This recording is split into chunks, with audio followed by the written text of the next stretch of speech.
Ça ressemble à un champ comme les autres, mais c'est tout sauf un champ comme les autres. Moins d'engrais, moins de tracteurs.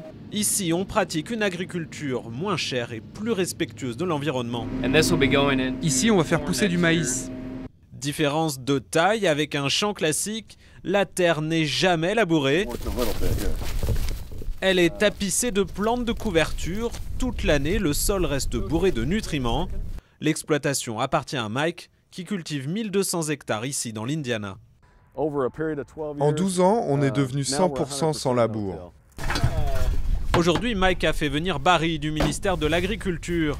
Barry encourage l'utilisation de ces fameuses plantes comme la luzerne, l'ivraie ou le trèfle.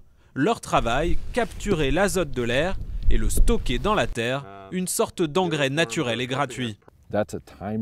C'est comme des gélules d'azote qui vont alimenter à la petite cuillère les futurs plants de maïs.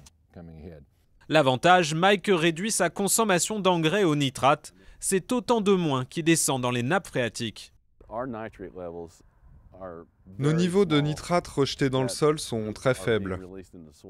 Un champ sans labour n'a rien d'un champ nu comme on les voit en France. Les agriculteurs n'ont plus à passer et repasser avec leurs charrues.